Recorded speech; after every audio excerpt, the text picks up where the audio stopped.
Hello everyone, welcome back to my YouTube channel. और हम Bihar special तथ्य संग्रह जो एडिटोरिया का है मौर्य वंश तक देखे थे और आगे हम आज मौर्य वंश से फिर स्टार्ट करते हैं। मौर्य वंश जिसका कार्यकाल है 321 से 184 ईसा पूर्व यानी BC। 321 से 184 ईसा पूर्व। चंद्रगुप्त मौर्य का टाइम 321 से 298। जस्टिन एवं स्ट्रैबो ने चंद्रगुप्त मौर्य को सेंड्रोकोटस कहा, जिसकी पुष्टि विलियम जोन्स ने भी की है, जिसने पहली बार अशोक के जो लिपि था उसकी पुष्टि की थी। अशोक के टाइम का जो लिपि था उसको पढ़ा था किसने? विलियम जोन्स ने। उसने बताया, मतलब उसने पुष्टि किया कि जस्टिन और स्ट्रैबो ने चंद्रगुप्त मौर्य को सेंड्रोकोटस कहा। प्लूटार्क एवं एरियन ने चंद्रगुप्त को एंड्रोकोटस के रूप में चिन्हित किया। चंद्रगुप्त मौर्य के जो गुरु थे चाणक्य, कौटिल्य जिन्हें कहा जाता है, उनकी सहायता से चंद्रगुप्त ने 321 ईसा पूर्व में मौर्य वंश की स्थापना की थी। चंद्रगुप्त मौर्य ने 305 ईसा पूर्व में सिकंदर के उत्तराधिकारी सेल्यूकस निकेटर के साथ युद्ध किया। उसके बाद हुई संधि में चंद्रगुप्त ने काबुल, कंधार, मकरान, हेरात का क्षेत्र प्राप्त हुआ। बदले में चंद्रगुप्त ने सेल्यूकस को 500 हाथी उपहार में दिया। उसके बाद उसकी बेटी से शादी भी किया था, जिसका नाम हेलेना था। सेल्यूकस ने चंद्रगुप्त मौर्य के दरबार में राजदूत मेगास्थनीज को भेजा। मेगास्थनीज की पुस्तक थी इंडिका, जिसमें मौर्य साम्राज्य के बारे में विस्तृत जानकारी मिलती है। सबसे ज़्यादा जानकारी इंडिका से ही मिलती है। चंद्रगुप्त मौर्य के साम्राज्य का विस्तार उत्तर में हिंदुकुश पर्वत ईरान तक, दक्षिण में कर्नाटक तक तथा पश्चिम में सौराष्ट्र तक विस्तृत था।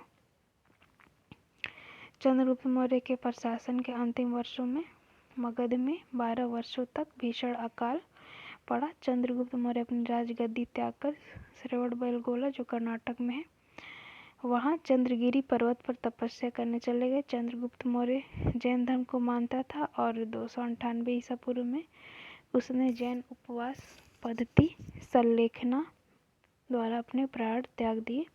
ये जैन धर्म में बहुत कठोर एक पद्धति है जिसमें अपने जीवन को धीरे धीरे त्याग दिया जाता है। अब चंद्रगुप्त मौर्य का बेटा बिंदुसार 298 से 272 ईसा पूर्व इसका टाइम पीरियड है। बिंदुसार में कंफ्यूज मत करिएगा, वो हर्यक वंश का शासक था, ये मौर्य वंश का है। वो बिंबसार था, ये बिंदुसार है। बिंदुसार चंद्रगुप्त मौर्य का उत्तराधिकारी था। उसे अमित्रघात, सिंहसेन आदि नाम भी दिया गया है। स्ट्रैबो के अनुसार सीरिया के राजा एंटियोकस ने डायमेकस नामक राजदूत को बिंदुसार के दरबार में भेजा था। बिंदुसार के दरबार में मिस्र के राजा टॉलमी फिलाडेल्फस ने डायनोसियस नामक राजदूत भेजा था। बिंदुसार ने तक्षशिला में हुए विद्रोह को दबाने के लिए अपने बेटे अशोक को भेजा था और बिंदुसार आजीवक संप्रदाय का अनुयायी था।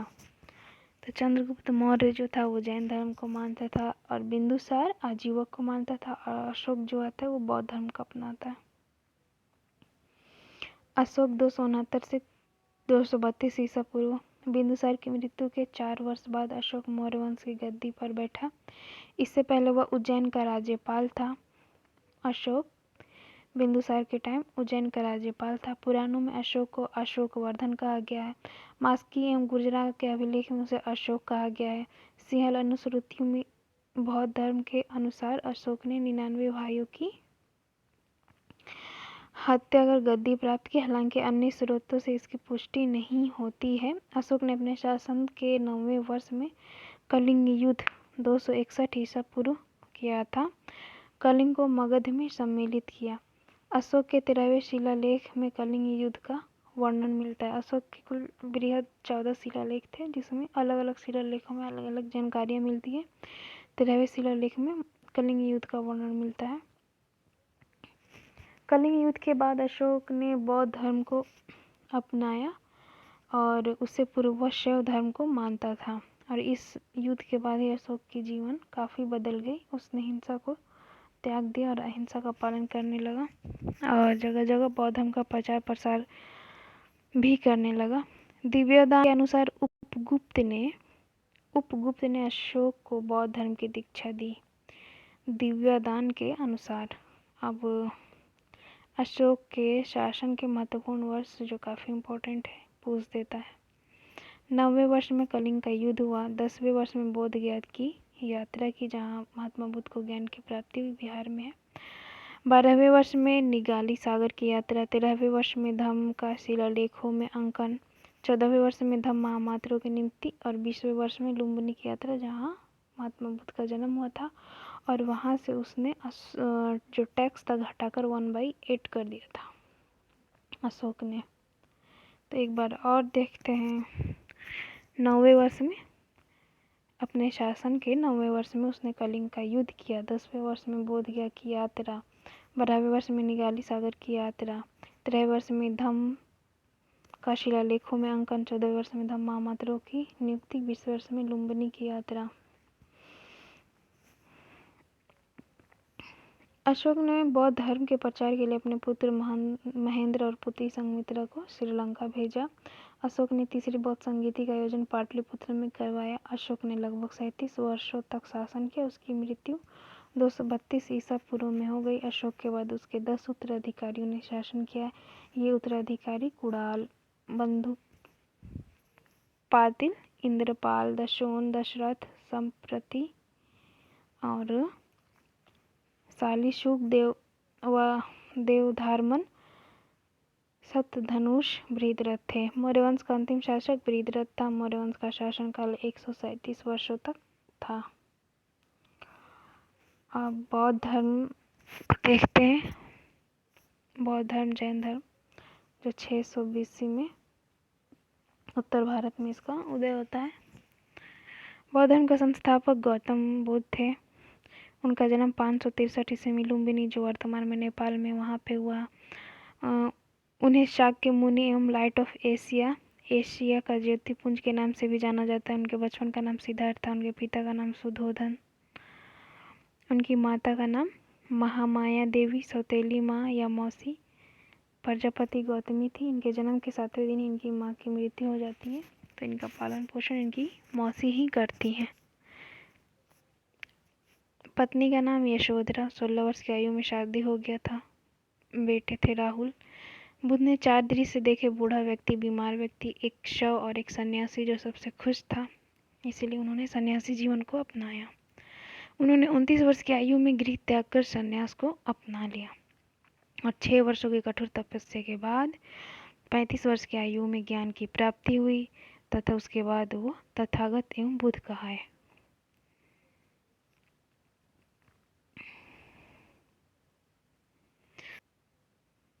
छः वर्षों की तपस्या के बाद 35 वर्ष की आयु में उन्हें ज्ञान की प्राप्ति हुई।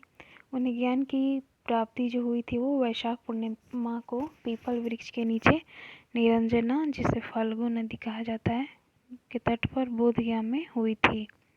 बौद्ध धर्म के 4 आर्य सत्य हैं: दुख, संसार दुखमय है, दुख समुदाय, दुख का कारण तृष्णा, दुख निरोध, दुख निवारण हेतु तृष्णा पर विजय आवश्यक, दुख निरोध मार्ग, दुख निवारण हेतु अष्टांगिक मार्ग, जिसे महात्मा बुद्ध ने दिया था। अब ये अष्टांगिक मार्ग है: सम्यक दृष्टि, सम्यक संकल्प, सम्यक वाक, सम्यक कर्म, सम्यक सजीव, सम्यक व्यायाम, सम्यक स्मृति, सम्यक समाधि। बौद्ध धर्म के त्रिरत्न थे: बुद्ध, धम्म, संघ। बुद्ध ने किस मार्ग का प्रतिपादन किया? मध्यम मार्ग। बुद्ध ने अपने उपदेश किस भाषा में? तो पाली भाषा में। बुद्ध ने अपना पहला उपदेश सारनाथ में दिया था, यूपी में है, जिसे धर्म चक्र परिवर्तन कहा जाता है। बुद्ध ने सर्वाधिक उपदेश कौशल की राजधानी सर्वास्ती में दिया था। बुद्ध की मृत्यु 483 ईसा पूर्व कुशीनगर मल में 80 वर्ष की आयु में हुई थी। इसी टाइम प्रथम बौद्ध संगीति का आयोजन राजगीर में अजातशत्रु ने कराई थी। बुद्ध के प्रथम गुरु अलार कलम वैशाली तथा द्वितीय गुरु रुद्रक रामपुत्र राजगिरी के थे। बौद्ध धर्म के 10 आचरण, जिसके 6 आचरण जैन धर्म से मिलते हैं। सत्य, अहिंसा, अस्तेय, अपरिग्रह, ब्रह्मचर्य, ये 5 ही ये जैन धर्म में भी है। असमय भोजन का त्याग करना, नृत्य गायन का त्याग, कोमल शस्या का त्याग, श्रृंगार प्रसाधनों का त्याग, मद सेवन नहीं करना। बुद्ध के जीवन के घटनाक्रम और उसके प्रतीक देख लेते हैं। जन्म का प्रतीक है कमल, यौवन का साँड़ है, गृह त्याग का घोड़ा, ज्ञान प्राप्ति का पीपल या वृक्ष, बोधि वृक्ष, मृत्यु पद चिन्ह स्तूप, धर्म चक्र परिवर्तन या चक्र, प्रथम उपदेश चक्र है। तो नाम मिलते जुलते हैं तो कन्फ्यूज़न उतना नहीं हुआ। जन्म कमल से हो गया, यौवन साँड़ से हो गया, गृह तक ज्ञानी, घोड़े से ही उन्होंने गृह का त्याग किया था। ज्ञान प्राप्ति उन्हें कहाँ हुई थी? तो पीपल के नीचे, बोधि वृक्ष के नीचे। मृत्यु तो स्तूप बनाकर उनके अवशेषों को रखा गया था। प्रथम उपदेश तो जिसे धर्म चक्र परिवर्तन कहा जाता है। बौद्ध धर्म चौथी बौद्ध संगीति के उपरांत 2 भागों में विभाजित हुआ, हीनयान और महायान। चौथी बौद्ध संगीति कहाँ हुआ था? कश्मीर के कुंडलवन में कनिष्क ने करवाया था। 8वीं सदी में बौद्ध धर्म के आडंबर वाले शाखा वज्रयान का विकास हुआ। अब बौद्ध धर्म के त्रिपिटक देख लेते हैं। सूत पिटक बुद्ध के उपदेशों का संकलन है, जिसका संकलन आनंद ने किया था। विनय पिटक का संकलन उपाली ने किया था, इसमें संघ के नियमों का है। सूत पिटक में उपदेश है, विनय में नियम है, अभिधम पिटक में दार्शनिक विचारों का संकलन है। मोगली पुत्तिस ने तीसरा बौद्ध संगीति जब हुआ था, ये तो दोनों पहले बौद्ध संगीति में बने थे, ये तीसरा में हुआ था। अब बौद्ध संगीतियाँ देख लेते हैं, उनका टाइम पीरियड, शासक, अध्यक्ष और क्या विशेषता थी वो देखते हैं। तो प्रथम बौद्ध संगीति जब महात्मा बुद्ध की मृत्यु हुई थी उसी टाइम हुआ था, अजातशत्रु ने कराया। राजगिरी में अध्यक्ष थे महाकश्यप। उस टाइम सूत पिटक, विनय पिटक की रचना आनंद और उपाली ने किया था। द्वितीय बौद्ध संगीति 383 में, 100 साल पीछे, कालाशोक और सबका में इसके अध्यक्ष थे महासंघिक और अस्थविर के रूप में बौद्ध धर्म का विभाजन हुआ था। तृतीय बौद्ध संगीति 251 में पाटलिपुत्र में अशोक ने करवाया था और इसी टाइम अभिधम पिटक की रचना हुई थी। अध्यक्ष थे मोगलीपुत्तिस। चतुर्थ बौद्ध संगीति कुंडवलन कश्मीर में हुआ था, कनिष्क ने करवाया था और इसी टाइम बौद्ध धर्म 2 भागों में बट गया, हीनयान और महायान। उसके बाद ही महात्मा बुद्ध की पूजा होने लगी। बौद्ध धर्म का परम लक्ष्य निर्वाण की प्राप्ति, बुद्ध के पुनर्जन्म की कथा, जिसे जातक कथा कहा जाता है, उसमें मिलती है। चैत्य बौद्ध धर्म का जो पूजा स्थल होता था, पूजा घर, स्तूप, जिसमें बौद्ध धर्म के पवित्र अवशेषों का संग्रहण स्थल है। विहार, बौद्ध भिक्षुओं का निवास स्थान, विहार के नाम पे ही बिहार नाम पड़ा है। अब जैन धर्म देख लेते हैं। दोनों धर्म में काफ़ी कन्फ्यूज़न होते हैं क्योंकि कुछ चीज़ें मिलती जुलती हैं। तो जैन धर्म के संस्थापक पहले जो थे ऋषभदेव थे, जिनकी रचना ऋग्वेद में मिलती है, और वास्तविक जो संस्थापक है वो अपने 24वें तीर्थंकर महावीर स्वामी जी हैं। और वे जैन धर्म के प्रथम तीर्थंकर थे। इन्हें आदिनाथ और ऋषभनाथ भी कहा जाता है। जैन धर्म में कुल 24 तीर्थंकर हुए। 23वें तीर्थंकर पार्श्वनाथ थे। इनका जन्म काशी में हुआ था। इनके पिता अशोकसेन काशी के राजा थे। उन्हें ज्ञान की प्राप्ति समेत पर्वत पर हुई थी। जैन धर्म से रिलेटेड ये काफ़ी पवित्र स्थल है। उन्होंने 4 महाव्रत की शिक्षा दी, सत्य, अहिंसा, अस्तेय, अपरिग्रह, और 5वां जो दिए थे महाव्रत वो महावीर स्वामी जी ब्रह्मचर्य का दिए थे। और ये 5 चीज़ बौद्ध धर्म में भी था। महावीर स्वामी वे जैन धर्म के 24वें तीर्थंकर थे। महावीर स्वामी को जैन धर्म का वास्तविक संस्थापक माना जाता है। इनका जन्म 540 ईसा पूर्व में, कुछ जगह 499 ईसा पूर्व माना गया है कि कुंडग्राम वैशाली में हुआ था। उनके पिता सिद्धार्थ, जो बुद्ध का बचपन का नाम था, और महावीर स्वामी के पिताजी का नाम सिद्धार्थ था। इनकी माता त्रिशला थी। इनकी पत्नी यशोदा, उनकी पुत्री का नाम प्रियदर्शनी, अनुजा थी। दामाद और पहले शिष्य यही थे जमाली। उन्होंने 30 वर्ष की आयु में गृह त्याग किया। 12 वर्ष की कठोर तपस्या के बाद 42 वर्ष की आयु में ज्ञान, जिसे कैवल्य कहा जाता है, प्राप्ति हुई। जंबिका ग्राम में ऋजुपालिका नदी के तट पर साल वृक्ष के नीचे। तो इसमें कंफ्यूज मत होइएगा, बौद्ध धर्म में क्या था। महात्मा बुद्ध जी 29 वर्ष की आयु में गृह त्याग किए, 6 वर्ष कठोर तपस्या किए, तो 35 वर्ष की आयु में बिहार के गया में फाल्गु नदी के नीचे पीपल वृक्ष के पास उन्हें ज्ञान की प्राप्ति हुई थी। और इन्हें जुम्बिका ग्राम में ऋजुपालिका नदी के तट पर साल वृक्ष के नीचे ज्ञान की प्राप्ति हुई। जैन धर्म के त्रिरत्न थे सम्यक दर्शन, सम्यक ज्ञान, सम्यक आचरण। 5 महाव्रत वही है: सत्य, अहिंसा, अस्तेय, अपरिग्रह, ब्रह्मचर्य। सत्य मीन्स झूठ नहीं बोलना, हिंसा यानी हिंसा नहीं करना, अस्तेय यानी चोरी नहीं करना, अपरिग्रह यानी धन का संग्रह नहीं करना, ब्रह्मचर्य यानी अपने इंद्रियों को कंट्रोल में रखना। 5वां महाव्रत महावीर स्वामी द्वारा दिया गया था। अनेकांत याद स्यादवाद या सप्तभंगी ज्ञान सिद्धांत जैन धर्म से रिलेटेड है। तो अनेकांतवाद, स्यादवाद या सप्तभंगी ज्ञान सिद्धांत का संबंध जैन धर्म से है।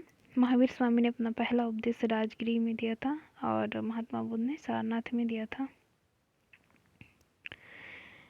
तीर्थंकर, उनके प्रतीक: प्रथम तीर्थंकर ऋषभदेव थे, बैल ऋषभ। दूसरे तीर्थंकर अजीतनाथ हाथी। 23वें तीर्थंकर पार्श्वनाथ सांप। 24वें तीर्थंकर महावीर स्वामी सिंह। महावीर स्वामी के अलावा 12वें तीर्थंकर व शिवपूज्य का जन्म बिहार में हुआ था। और जैन संगीति देखते हैं, 2 हुआ था। प्रथम हुआ था 310 ईसा पूर्व, पाटलिपुत्र में चंद्रगुप्त मौर्य के टाइम अध्यक्ष स्थूलभद्र थे। दिगंबर और श्वेतांबर जैन धर्म का विभाजन हो गया। जैन धर्म में 12 अंगों का संकलन। तो जो श्वेतांबर था वो श्वेत वस्त्र धारण करने लगे, दिगंबर कठोर नियम का पालन करते थे। दूसरा जैन संगीति 512 ईस्वी में वल्लभी गुजरात में हुआ था। शासक कौन था नहीं पता। अध्यक्ष थे देवादी क्षमाश्रमण। जैन धर्म ग्रंथों का अंतिम संकलन। पहले में स्थूलभद्र है। महावीर स्वामी की मृत्यु 468 ईसा पूर्व 72 वर्ष की आयु में पावापुरी में हुई। जैन धर्म का विभाजन प्रथम जैन संगीति में श्वेतांबर और दिगंबर के रूप में हो गया। और महात्मा बुद्ध की जो मृत्यु हुई थी वो 80 वर्ष के आयु में। डेट था 483 ईसा पूर्व। दिगंबर भद्रबाहु के नेतृत्व प्रदान किया। इसमें परिवर्तन को स्वीकार नहीं करते हुए पूर्ण नग्नता एवं कठोरता को अपनाया। श्वेतांबर स्थूलभद्र के नेतृत्व प्रदान किया। इसमें परिवर्तन को स्वीकार किया गया। इसमें श्वेत वस्त्र पहनने की परंपरा थी तथा यह दिगंबर की तुलना में कम कठोर था। अब सुंग वंश, जैन धर्म बौद्ध धर्म खत्म हो गया टॉपिक। अब सुंग वंश से स्टार्ट होगा। मौर्य वंश का अंतिम शासक कौन था? वृद्धरथ, जिसकी हत्या पुष्यमित्र सुंग ने किया 185 ईसा पूर्व में और सुंग वंश की स्थापना किया था। और पुष्यमित्र सुंग ब्राह्मण था, वह वृद्धरथ का सेनापति था। पुष्यमित्र ने सेनानी की उपाधि ली। उसने यवनों के आक्रमण को विफल किया और इसने 2 अश्वमेध यज्ञ करवाए। इसमें पुरोहित पतंजलि थे। पुष्यमित्र की मृत्यु के बाद उसका पुत्र अग्निमित्र 148 ईसा पूर्व में राजा बना। अब कालिदास जी का जो नाटक है मालविका अग्निमित्र में, उसमें मालविका और अग्निमित्र का वर्णन किया गया है। इस वंश का अंतिम शासक देवभूति था। तो कालिदास का जो फेमस नाटक है मालविका अग्निमित्र में पुष्यमित्र सुंग का बेटा अग्निमित्र और मालविका का वर्णन है। कड़ वंश, कड़वंश की स्थापना वसुमित्र ने देवभूति की हत्या कर के की। वसुमित्र शुंगों के मंत्री थे। कड़वंश भी ब्राह्मण वंश था। इस वंश का अंतिम शासक सुशर्मा था। सातवाहन वंश के संस्थापक सिमुक ने सुशर्मा की हत्या कर कड़वंश का अंत कर दिया। कुषाण वंश जिससे रिलेटेड था कनिष्क। भारत आने वाले विदेशियों में कुषाण सबसे अंतिम थे। विदेशियों के आने का क्रम था हिंदुनानी शक, पहलवा कुषाण। कुषाण चीन के यूची तोखारी से संबंधित थे। कुषाण वंश के संस्थापक कुजल कुडफिसस थे। इस वंश का सबसे प्रमुख शासक कनिष्क था। कुषाण वंश की राजधानी पुरुषपुर, पेशावर, मथुरा थी। अशोक घोष जिन्होंने बुद्ध चरित्र की रचना की थी को कनिष्क ने पाटलिपुत्र से विजित किया था। बुद्ध चरित्र की रचना किसने किया था? अशोक घोष ने। कनिष्क के समय गांधार और मथुरा कला का विकास हुआ। कनिष्क ने चौथी बौद्ध संगीति का आयोजन कुंडलवन कश्मीर में करवाया। इसने 78 ईस्वी में राजा बनने के अवसर पर शक संवत चलाया। कनिष्क के समय सिल्क मार्ग पर कुषाणों का आधिपत्य था।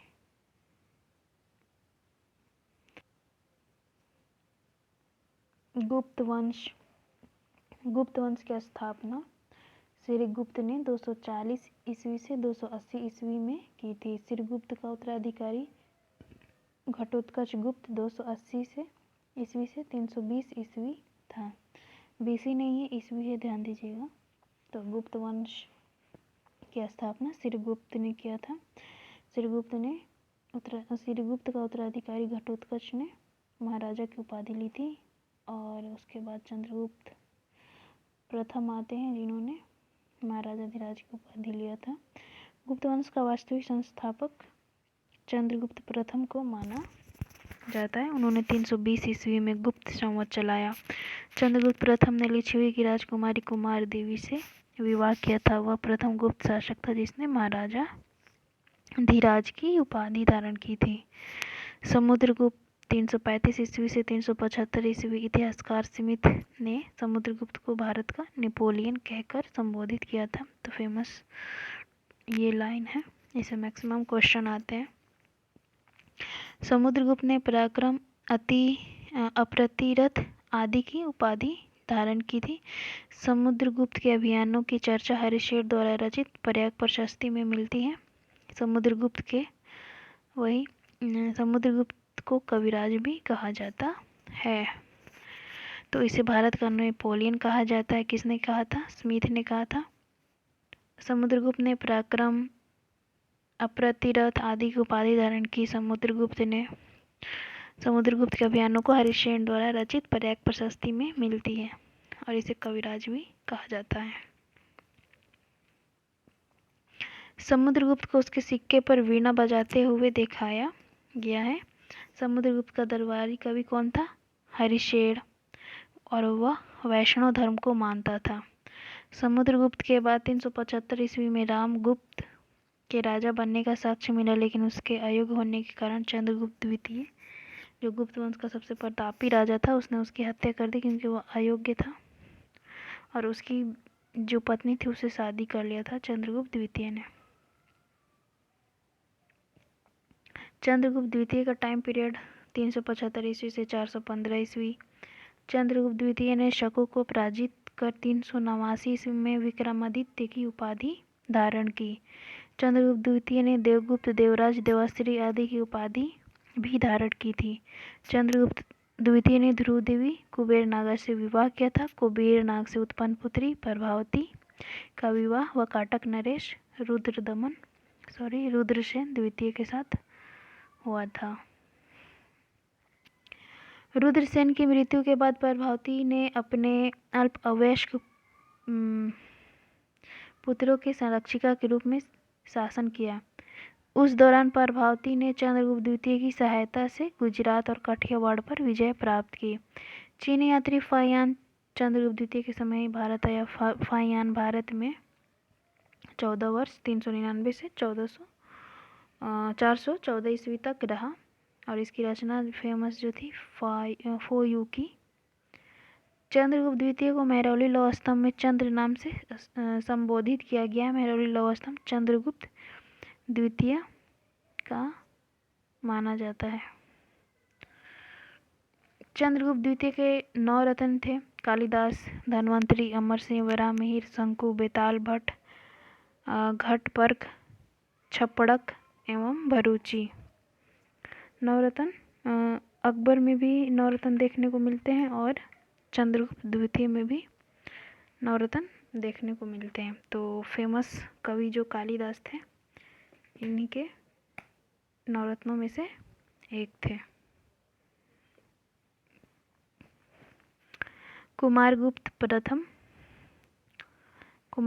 प्रथम का टाइम है 415 ईस्वी से 455 ईस्वी। चंद्रगुप्त द्वितीय एवं ध्रुव देवी का पुत्र कुमारगुप्त प्रथम 415 ईस्वी में शासक बना। नालंदा विश्वविद्यालय की स्थापना कुमारगुप्त के समय में हुई थी। गुप्त काल में नालंदा विश्वविद्यालय शिक्षा का प्रमुख केंद्र था। बाद में यह बौद्ध धर्म की शिक्षा का सबसे प्रमुख केंद्र बना।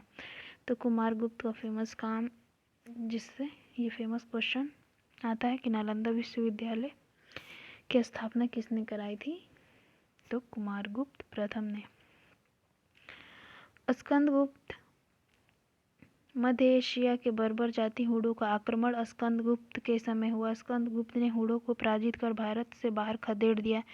इसका वर्णन जूनागढ़ अभिलेख से मिलता है। अभिलेख में हुडों को मलेच्छ कहा गया है। तो स्कंदगुप्त का जो वर्णन है जूनागढ़ अभिलेख से मिलता है। और स्कंदगुप्त से रिलेटेड एक और चीज़ कि सुदर्शन झील का पुनर्निर्माण किसने कराया था, तो स्कंदगुप्त। ये बीपीएससी में क्वेश्चन आया था 68 में। स्कंदगुप्त ने शक्रादित्य की उपाधि धारण की। गुप्त वंश का अंतिम शासक विष्णुगुप्त था। गुप्त वंश के साथ मगध वंश का अंत हो गया। इतिहासकार वी स्मिथ ने सांस्कृतिक उपलब्धियों के कारण गुप्त काल को स्वर्ण युग कहा है। सांस्कृतिक उपलब्धियों के कारण गुप्त वंश को स्वर्ण युग की संज्ञा दी गई है। पाल वंश, जो बीपीएससी के मेंस में इस टॉपिक से क्वेश्चन आता है, पाल कला और इस वंश के बारे में ज़्यादातर कला से आता है क्वेश्चन। तो पाल वंश की स्थापना गोपाल ने की थी 750 ईस्वी में। गोपाल ने उदंतपुरी विश्वविद्यालय की स्थापना बिहार शरीफ में की थी। इस वंश का सबसे प्रमुख शासक था धर्मपाल, जिसने विक्रमशिला विश्वविद्यालय की स्थापना भागलपुर में कराया था। और सोमपुर महाविहार जो बांग्लादेश में है, उसका भी निर्माण धर्मपाल ने ही कराई थी। धर्मपाल ने त्रिपक्षीय संघर्ष में प्रतिहारों एवं राष्ट्रकूटों से संघर्ष किया था। धर्मपाल प्रतिहार शासक वत्सराज से पराजित हुआ। बाद में धर्मपाल ने राष्ट्रकूट शासक ध्रुव और प्रतिहार शासक वत्सराज को पराजित किया। उसने कुछ समय के लिए कन्नौज पर अधिकार भी किया था। धर्मपाल ने उत्तरापथ स्वामी की उपाधि धारण की। धर्मपाल के बाद उसका बेटा देवपाल 810 ईस्वी में शासक बना। देवपाल ने मुंगेर को अपनी राजधानी बनाई। तो इन्होंने यही एक काम किया है जो क्वेश्चन में आता है। गोपाल ने उदंतपुरी विश्वविद्यालय की स्थापना कराई थी बिहार शरीफ में। धर्मपाल विक्रमशिला और श्रीरामपुर महाविहार, और धर्मपाल ने उत्तरापथ स्वामी की उपाधि भी धारण की। और देवपाल मुंगेर को अपनी राजधानी बनाया था। देवपाल ने जावा, जो इंडोनेशिया में है, के शैलेंद्र वंशी शासक बलपुत्र देव को नालंदा में विहार बनवाने के लिए 5 गांव दान में दिए थे। किसने? देवपाल ने। धर्मपाल नहीं, देवपाल 5 गांव दान में दिए थे और मुंगेर को राजधानी बनाए थे। देवपाल के बाद विग्रहपाल, महिपाल, रामपाल आदि ने शासन किया। पालकालीन कांस्य की मूर्तियाँ अपनी कलात्मक के लिए काफ़ी प्रसिद्ध थी और धीमन विठपाल इस कला के प्रवर्तक माने जाते थे और ये धर्मपाल देवपाल के टाइम में थे।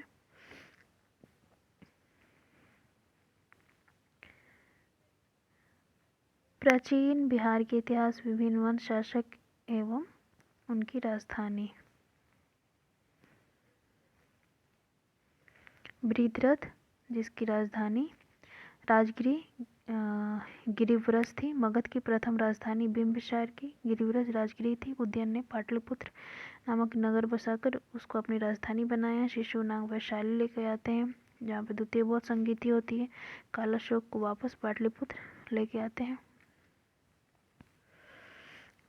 नंद वंश पाटलिपुत्र ही राजधानी है। मौर्य वंश में भी पाटलिपुत्र है। कुषाण वंश पुरुषपुर एवं मथुरा। गुप्त वंश पाटलिपुत्र। पाल वंश मुंगेर, जो देवपाल लेके आते हैं मुंगेर। अब लेखक और साहित्य का नाम अर्थशास्त्र कौटिल्य की रचना है जो राजपाट से संबंधित और मौर्य शासन के बारे में जानकारी से मिलती है। बुद्ध चरित्र अशोक घोष बौद्ध धर्म का महाकाव्य है। प्रज्ञा प्रामिता नागार्जुन शून्यवाद का सिद्धांत CU की, तो ये वेनसंग जो हर्षवर्धन के टाइम में आए थे भारत। इंडिका जो मेगास्थनीज सेल्यूकस का राजदूत था। इंडिका से ही मैक्सिमम मौर्य साम्राज्य का वर्णन मिलता है। मिलिंद पन्हो नागसेन का है। बैक्टीरियन शासक मेनांडर एवं नागसेन के वार्तालाप का संग्रहण है। ललित विस्तार किसने लिखा पता नहीं। बुद्ध की ललिताओं का वर्णन है। महावंश श्रीलंका के राजाओं का वर्णन। जातक कथा है। बुद्ध के पुनर्जन्म की कहानियां जातक कथाओं में मिलती हैं। तो आज का हमारा वीडियो यहीं पे ख़त्म होता है और आगे हम नए टॉपिक से स्टार्ट करेंगे। चैनल को लाइक और सब्सक्राइब करिए और ज़्यादा से ज़्यादा शेयर करिए।